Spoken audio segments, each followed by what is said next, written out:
Hello, welcome to Think for Yourself Clubhouse. My name is Bill Martin. This is my co-host today is Aggie. Sometimes we have the benefit of Dennis Reinhardt, but he wasn't able to make it today. Perhaps soon, we hope soon. And our guest today is Kathryn Metz, who's a kind of a traveling educator for Ohio Consumers Counsel. Kathryn has, first of all, a very interesting personal background, which I'd like to touch upon for a few minutes before we get into Ohio Consumers Counsel business. First of all, you graduated from Ohio State in 2011, and what happened after that? Well, I moved to Eastern Europe. I got a job in Szeged, Hungary, which is right on the border of Serbia and Romania, and I spent 3 years there teaching English, and then went to Budapest, the capital city, to get a master's in human rights, and studied international justice and human rights law there. And you married a gentleman from Europe? I did. My husband's from the Netherlands. We met in grad school, and I dragged him back to the U.S. with me, and worked at Ohio State for a few years in their Eastern European Studies Center, and then went back to Europe to live in Bosnia and volunteer with different small grassroots organizations that were helping during the migration crisis. So you've got some eyeballs on experience with, shall we say, Mr. Orban in Hungary? Yes. And the way that situation worked. Yeah. And I believe you suggested that your husband certainly has some critical comments of what's happening in the United States today. And we want to point out to our viewers that you are here as a representative of the Ohio Consumers Counsel, and you will not be making any kind of political statements today. We're trying to be helpful to Ohio consumers. Yes, we'll be talking about utility services and how to save money. And I think I suggested I would like to have you back and talk about the other material, which is so intensely interesting. Sure. For me, and should be for all citizens. Yeah. I love giving a global perspective.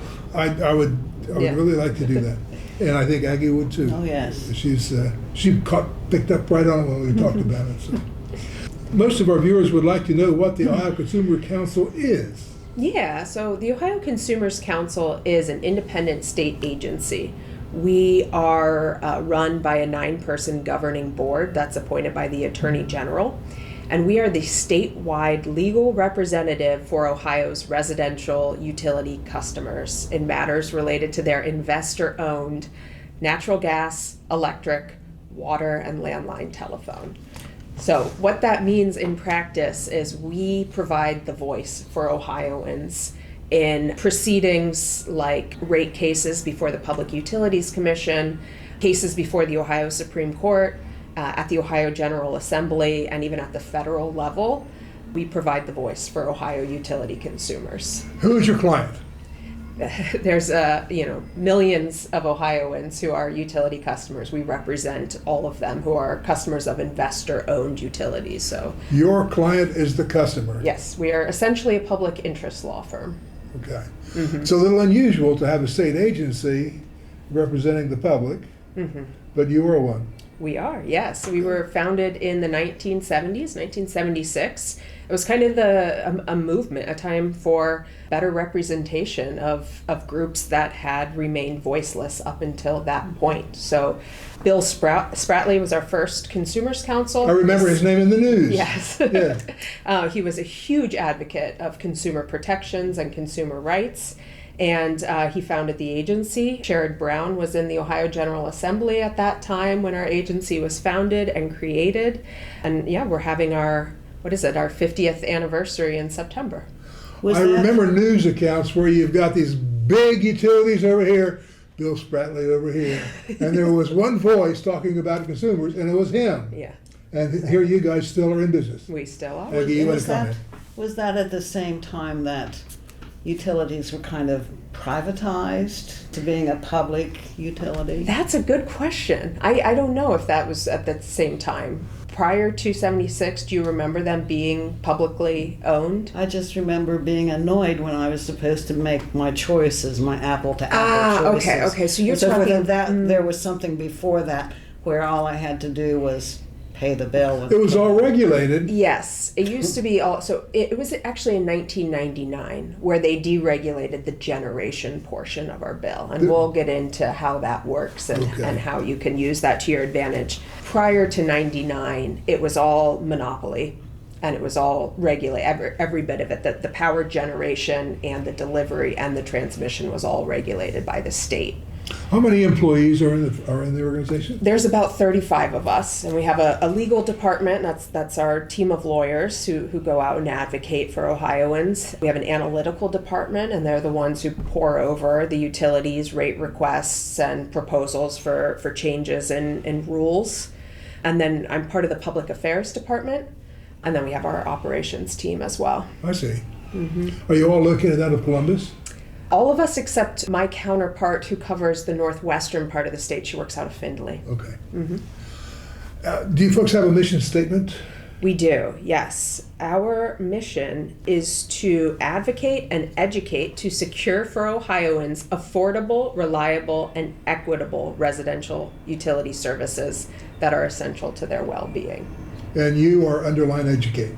Yes, I do. Okay. My viewers want to know at this point, what can they do to reduce their utility bills? Oh, wow. Here we are in the wintertime and we got hundreds of dollars worth of electric bills and gas bills. If you are an AEP Ohio customer, which I imagine if you have an investor-owned electric company, you're probably AEP. If you're AEP and Columbia Gas, those two companies have the highest prices in the state right now. So substantially higher than other companies in other parts of the state. You know, there's several ways you can try to save money. I think we'll start with energy efficiency. This is a good option if you can't get assistance based on your income being too high, or if you don't want to shop for another supplier like you mentioned being annoyed with, then the best way to reduce your bill is lowering your consumption. So in the winter, you know, the main driver of your gas bill is your furnace.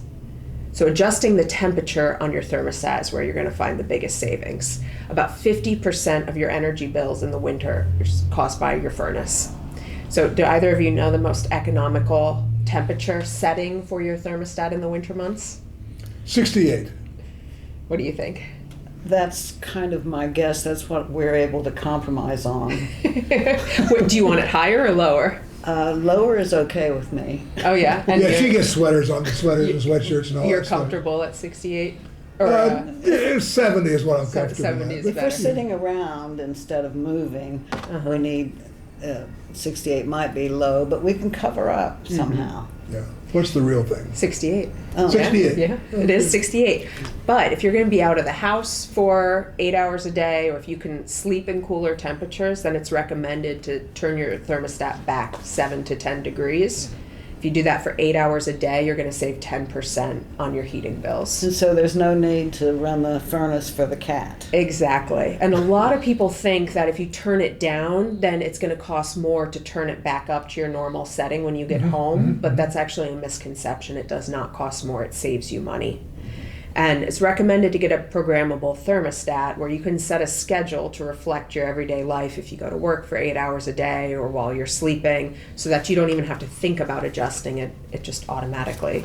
So the lesson for viewers is work with your thermostat. And then also a reminder for everyone listening, if you haven't changed your furnace filter regularly, you might want to check that and make sure it's not clogged with dust and debris. It's one of the leading causes of your furnace working too hard and jacking up your heating bill if the airflow is not moving efficiently. So check your furnace filter. Another thing in the winter that's important is sealing up air leaks. You know, tiny little cracks. It could be between the window sash and the window frame, or if your storm door doesn't have proper weather stripping, even an outlet cover can create a draft. All of these are small places to seal with expandable foam or temporary caulking. That will make it feel warmer in your house because you're not letting cold air seep inside or Sure. letting the hot air slip outside. City of Jackson, I think, has a program for folks who can't really afford to do that. go out and weather strip houses just to get that utility bill down. Okay, that's right. There is a federally funded program. It's called the Home Weatherization Assistance that's it. Program. That's it. Okay, and Yeah. it's who administers it here in Jackson? Do you know? It used to be City of Jackson. Oh, okay. Yeah, Okay. used to be the municipal There government. is, I know that Jackson Vinton Community Action does some weatherization Yeah. Uh-huh. Right. too. Yeah, so it's the income eligibility is 200% of the federal income guideline, which is actually more than all the utility assistance programs, all the other programs. So 200% of the income guideline is about $32,000 for a one-person household, and then each additional person it goes up. So quite inclusive. So viewers, you might do a house audit, see where the breeze is coming Yes, and and weatherize. they if you qualify, an energy auditor will come to your house. They will check for air leaks. They'll check how much insulation you have. The money can go towards repairing or replacing your furnace as well. But they'll shoot insulation in your walls. They'll seal the air leaks. They'll check for inefficient appliances, and all of that can be replaced with no charge to the What if customer. it's a rental? Good question. So as long as the landlord agrees to the improvements, and I think there's some clause where they can't sell the building within 2 or 3 years. So if they agree to that, then even renters are eligible for the program. Yeah. As far as basic heating is concerned, I think there's a statute that landlords are required to provide basic heating for tenants. So if you viewers may have problems out there with landlords, it's conceivable you may wish to consult legal counsel on that point. There's a question I have that's been kind of floating around, at least for the past several months since we've had all these data centers. The law of supply and demand, if you have less supply, then the price goes up. And in this case, isn't it true that the data centers that they're building all over Ohio are sucking up electricity? And so that you has less electricity for everybody else, price goes up? Is this a real thing? Yes, absolutely. Could you talk about that a little bit, please? For AEP customers, we saw the price of electric supply increase by 35% last June, and those prices have remained high. And spoiler, they're going to remain high. So we're not going to see them come down anytime soon. This is caused by an increase in demand. And the increase in demand is coming from these large load customers like data centers that are popping up not only all over Ohio, but all over our 13-state regional grid, transmission grid. What does a transmission grid mean? Well, it's like it's an energy grid that we share with 13 other states in the District of Columbia, and it kind of controls the energy that's moving to our homes. So, energy that's generated within this grid stays in the grid and doesn't necessarily go outside the grid? So when you're talking about quantity of electricity, you're talking about the 13-state area? 13 states plus DC, yes. Plus DC. Does that Yes. include Canada? No, it does not.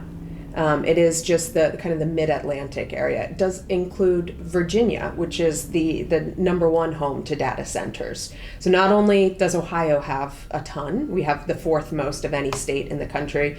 Virginia has the first most. They have the most data centers in the country. Sure, close to Washington, D.C. Yes, and we are sharing a grid with them. So this exponential increase in electric demand is really focused where we live here in Ohio and across our 13-state grid. So is it fair to say that constructing these data centers is driving normal folks' electric bill higher? That's what we're seeing, yes. Does that include places like, well, the utility supplier in the city of Jackson, and even us, we're slightly outside the city of Jackson, is, the city has the electric. Right. And Buckeye Rural Electric is another. There are some customers of American Electric Power, but not that many. Probably. Not as many, yeah. Good question. And our agency only has jurisdiction over the investor-owned companies, so I'm not 100% sure what's going on with the rural co-ops and the municipal electric systems, but I imagine they're vying for the same energy supply that AEP customers Well, the electricity is fungible within the 13-state Right. grid, Right, So right. we might get electricity that's actually generated elsewhere Right. in another state, for example. Correct. Yes. Okay. Yes. Because that's all grid stuff. Right. What is fungible, Bill? I don't know. It's like grain. It's like grain. It's all the same everywhere. Oh, okay. I'll have to look It's that not. one up. Yeah, there's no difference in electric generated in Columbus versus electricity that's generated in Virginia. It's the same Okay. electricity. It's just in the wires. Yeah. It's all a bunch of tubes. It's all a bit of abstract. I had another question. Yeah. I've read in the news that data center builders, operators are thinking about going nuclear. Going nuclear is a controversial topic. Do you have any comments on that? Yeah, so just recently it has been in the news that Meta, which is the parent company of Facebook, Instagram, WhatsApp, all these social media platforms, they have signed a power purchase agreement with the Vistra-owned nuclear facilities up on Lake Erie, the Perry plant and the Davis-Besse nuclear plant. And they have also signed a contract with Okla, which is a company out of California that is going to be investing in southern Ohio and building small modular reactor nuclear facilities. Couple of questions about that, if I may. I thought like the Davis-Besse nuclear plant on the Lake Erie shore, Near Toledo, right? near Toledo, One is near Toledo, the other was is- reaching the end of its expected lifetime. I think that's what we thought as well. So this is going to So it was- extend that? Yeah, so it had actually, as we understand, I spoke to the Consumers Counsel this morning about it, these plants have been decommissioned. Yeah. So it now appears that there's going to be new investment in them and new generation. Cracks in the containment wall and all that stuff? Yes. Now, who is the Consumer Counsel now? Our Consumers Counsel is Maureen Willis. Yeah. She would be the head of this particular She is the head agency. of our agency. Yeah. Some of the previous ones not so savory. And here's the other question. I thought the most recent design of nuclear plants is kind of small and almost portable and modular so that they can kind of be built much more quickly than the standard plants like Davis-Besse, Right. for example. And that perhaps a convenient place for such plants might be in Piketon, in the old location for what we around here used to call the A plant. Uh-huh. Those of us who are a little bit older grew up with the A plant and all these employees that in the 50s came to Jackson. I think we needed new schools and I think Alice Reese called it the bomb plant, but I'm the not bomb, sure about the that. bomb plant. Yeah, in the old days it made enriched uranium for not only defense but also I think for nuclear plants. But I suppose since the area is already ruined, you may as well use it for nuclear plants. What do you hear about that? It seems like that's what's in the talks, and I think Governor DeWine has made announcements about the state of Ohio investing in nuclear technologies and nuclear study of nuclear energy. So it seems like that plant is going to be repurposed, as far as I understand. And Piketon. Yes. Yeah. Okay. Viewers, you heard it here first. not This is my first. understanding. Yes. We saw it in Yeah. the newspaper Yeah. before this. And I think, relating to data centers want 24/7 electric generation. Some are making commitments to sustainability and trying to use renewable energy as well, but they want plants that are going to be producing for them 24/7, and that's what nuclear power can provide. So that's one reason why that's an attractive source of generation for data centers. I seem to remember President Obama's policy on energy was all of the above. He wanted to explore all the sources of energy, and as long as it's safe, I think that's probably a good idea. Aggie and I have always had a reservation about nuclear plants, however, about the waste. Is there a solution now about what to do about the waste? Not that I know of. So you just ship it out to the mountain and wherever it is? Yeah, I'm not sure what the plan is with the waste, Well, the especially water- at these large facilities. The water usage too, and dumping all the generated heat into the waterways is another issue one would need to work on. I Right. think. Well, I think there are probably smart people out there that can design nuclear plants that are much better than they used to be. Much better than, for example, Davis-Besse.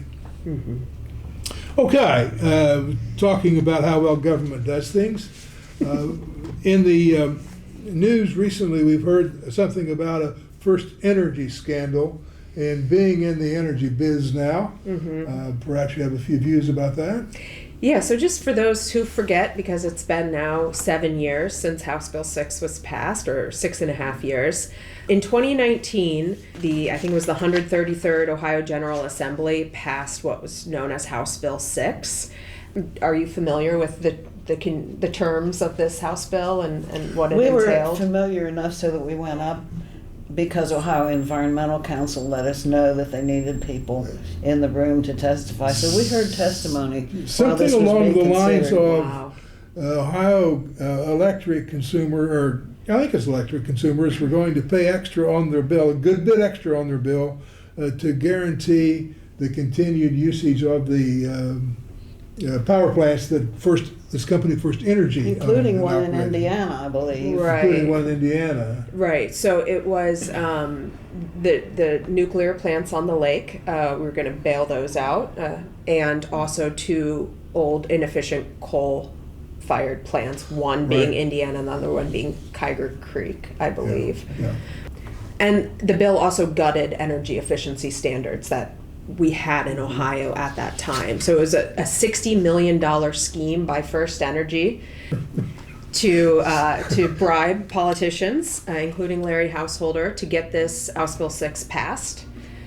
And it caused Ohio consumers to be stuck footing the bill for these coal-fired plants until last August, to the tune of $500 million. So it was quite a substantial bailout.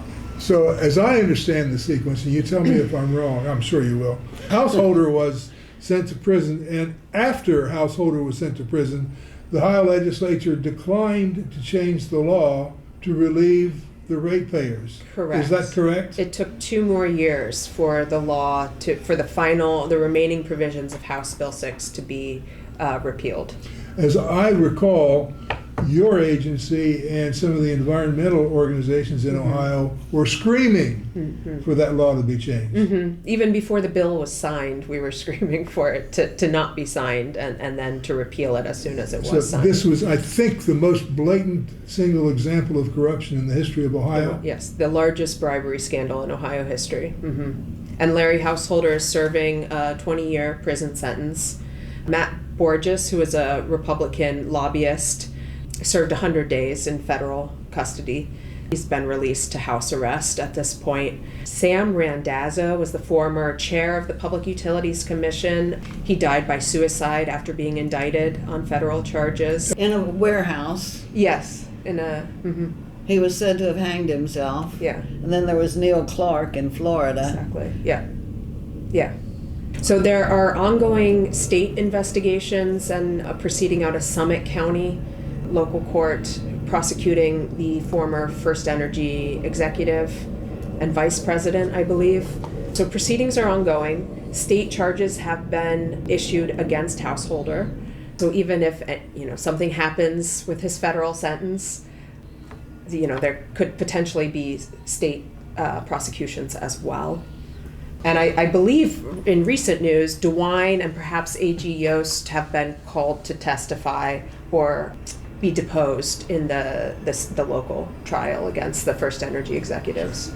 Well, today we've gone through a little bit of consumer hints for the viewers. We've gone through some even controversial policy issues. And I'd like to stop on perhaps a lighter note. Can you explain to us what light bulbs we should shop for?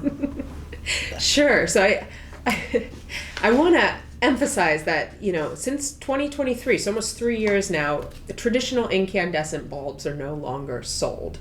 And in its place, we have CFLs, compact fluorescent light bulbs, and LED bulbs. And both of these are substantially more energy efficient and can offer a lot of savings. So the average household can save about $225 in energy costs by switching to LEDs. How many light bulbs does that mean? The whole house? Oh, good question. I don't have that number. What do you think the average household has in there? How many light bulbs in their house? Couple dozen.